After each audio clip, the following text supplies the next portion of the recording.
Well, and I high didn't really school. know you in middle school. I mean, we were in the same science class, but then we didn't really talk, and the only other time we had interaction was when you asked me out to the spring dance, and that's it. I remember you, Stephen, when you were in ninth grade and you used to come to meetings, and yeah, you were a lot quieter and very shy. You weren't very outspoken.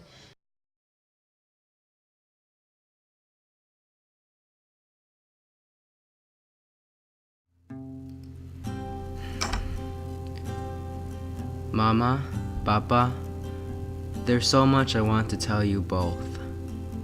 I know it was hard to come to America hoping to make it to the top. Dad, the business suits you brought with you from Hong Kong remain unworn and collecting dust in the closet. Instead of being a successful businessman as you hoped, you worked over 20 years at the restaurant.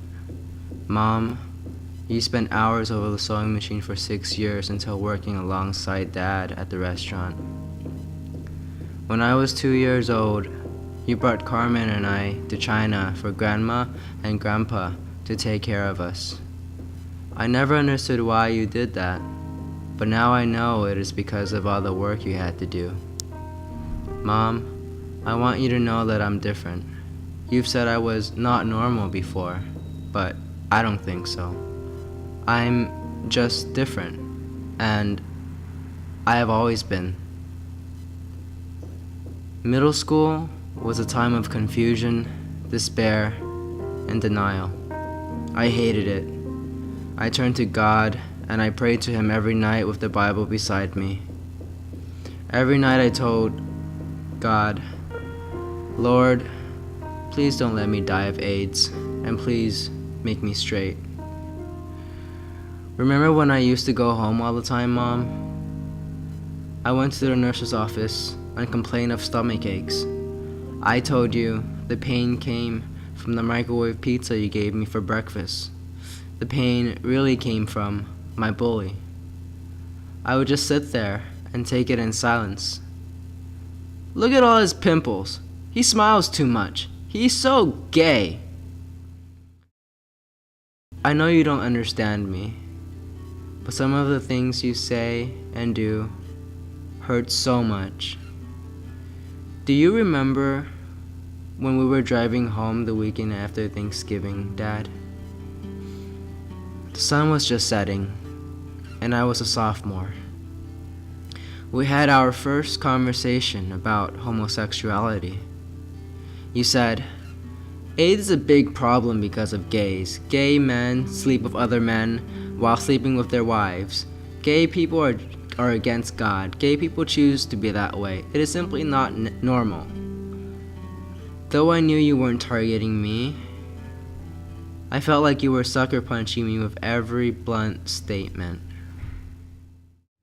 Mom, during the summer of ninth grade, I typed up a false permission slip and had you sign it. I told you I was spending the night at UCLA, when really I was preparing for my first gay pride parade with people I met over the internet.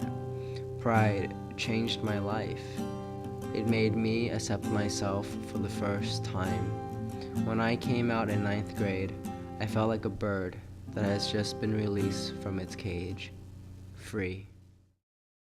I mean, not until we got into freshman year and then you came out. Well, you didn't really came out, but we were in band, and then Michael was like, your boyfriend, your ex-boyfriend. He was like, so Jesse, and we're like, oh, and then he wrote down that I'm Steven's boyfriend, and I was like, oh shit, what the heck, just happened. And then of course, you came out and everybody started knowing. You became the gay champion from our school. Everybody knew who you are, and you're gay, and then it helped a lot of other people come out too. Mm-hmm. And it helped me in sophomore year because I was having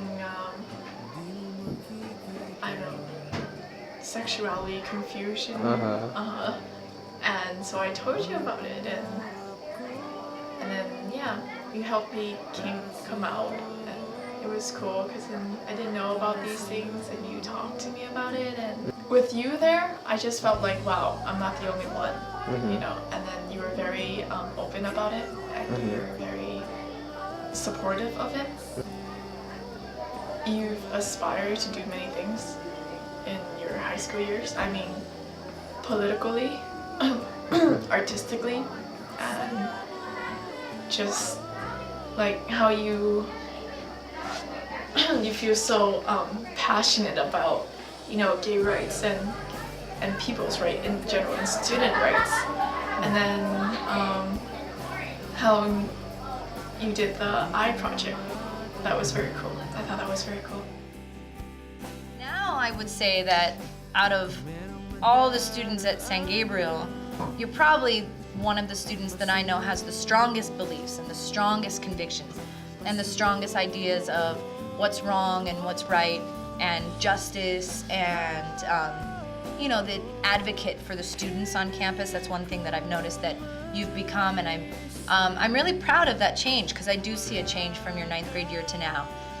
Then through your junior year, I think you grew a lot, and I think maybe I think I was the one who gave your name for the Listening to Kids thing, and I was so happy that I had, because I think that started you at least having a voice where you could talk about some of the things that you want to do, like the murals and the changes that you want to do on campus, and then start speaking out for, you know, against having cops here all the time. And, you know, I think that's really cool. You've really become one of, you know, the students that I would point to for other students as to, you know, how to interact with your school and leave it a better place than it was when you entered.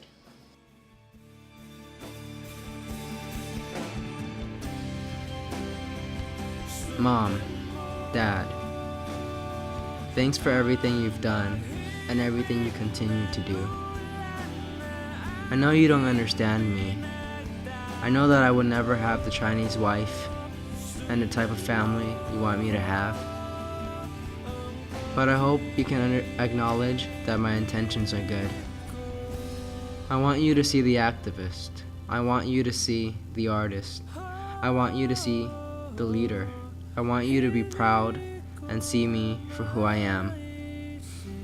I want you to know that I love you.